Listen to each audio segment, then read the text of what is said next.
एक तरफ जहां राज्य में हेमंत सोरेन के नेतृत्व में चल रही सरकार, जहां तक सुना जा रहा है कि 2 साल का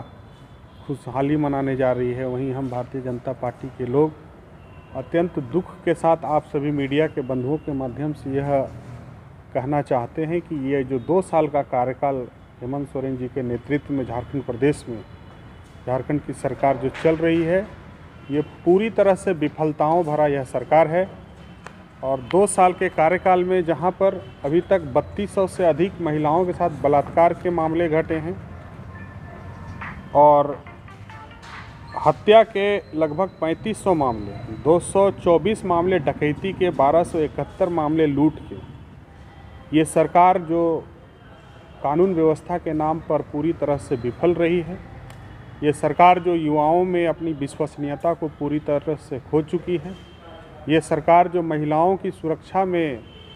किसी भी प्रकार से सक्रियता कहीं दिखाई नहीं देती है, कानून व्यवस्था बिल्कुल लचर है, ये सरकार किसान विरोधी है, ये सरकार दलित विरोधी है, ये सरकार आदिवासी विरोधी है, क्योंकि इसी सरकार के कार्यकाल में आदिवासियों की ज़मीन की धड़ल्ले से खरीद बिक्री हुई है, CNT एक्ट का धड़ल्ले से दुरुपयोग हुआ है। और इस सरकार में जहां पर रघुवर दास जी के नेतृत्व में जिन लोगों को रोजगार दिया है, उसको भी छीनने का काम किया है। और जो सरकार ये कह रही थी कि हम प्रति वर्ष 5 लाख बेरोजगारों को रोजगार देंगे और जिनको हम रोजगार नहीं देंगे उनको हम प्रति वर्ष बेरोजगारी भत्ता देंगे, तो वो अपने वायदे से पूरी तरह से मुकर चुकी है। आए दिन हम भारतीय जनता पार्टी के कार्यकर्ता इन सभी मामलों को लेकर सड़क पर भी उतरते रहे और सदन में भी हमारे जनप्रतिनिधिगण मुखर रहे हैं। बीते दिनों हम लोगों ने सड़क पर मुर्गी और अंडा भी बेचने का काम किया, क्योंकि माननीय मुख्यमंत्री जी ने हम प्रदेश के बेरोजगार युवाओं को सलाह दिया था कि मुर्गी पालन और अंडा पालन और बकरी पालन क्यों नहीं कर सकते हैं हमारे प्रदेश के बेरोजगार। तो माननीय मुख्यमंत्री जी, इस प्रदेश की जनता आपसे जानना चाहती है कि चुनाव के पहले जो आप वादे करते हैं और चुनाव के बाद जो आपकी विफलता होती है, उस दोनों में कितना फ़र्क है। कोरोना काल में जो पूरी तरह से सरकार, केंद्र सरकार के भरोसे में अपने आप को ठेल दिया, यदि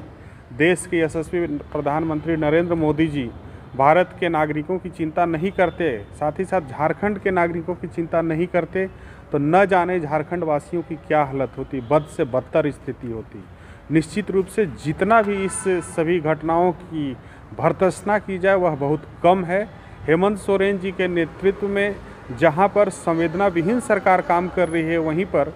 कानून में जो बैठे हमारे प्रशासन के अधिकारी हैं, वह भी सरकार की इशारे पर कहीं न कहीं कई प्रकार की गलतियां कर रही है। यह सरकार भ्रष्टाचार के आकंठ में डूबी हुई सरकार है,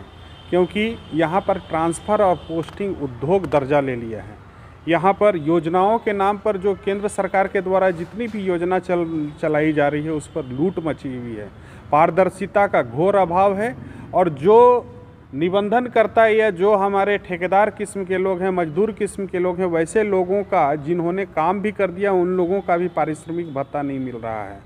एक तरफ तो विकास की योजनाएं जहां पूरी तरह से ठप है, नया कोई भी रचनात्मक कार्य इस प्रदेश में नहीं हो रहे हैं। युवा विरोधी हेमंत सरकार जो अपने आप को नियुक्ति वर्ष के नाम से घोषित किया था, ये नियुक्ति छीनने वाला वर्ष साबित हुआ है। और जिस प्रकार ध्वस्त कानून व्यवस्था, ट्रांसफ़र और पोस्टिंग जो उद्योग का धंधा लिया,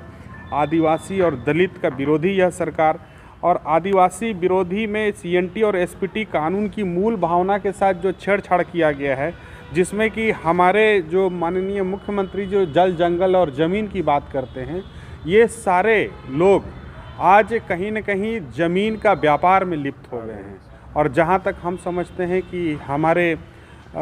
इस प्रदेश में जिस प्रकार से लोगों ने अपनी बातों को मुखरता के साथ कहने का काम किया है और जिस प्रकार महिलाओं ने आवाज़ बुलंद करने का काम किया है, किसानों ने आवाज़ बुलंद करने का काम किया है, वह निश्चित रूप से आम नागरिकों के अनुकूल है।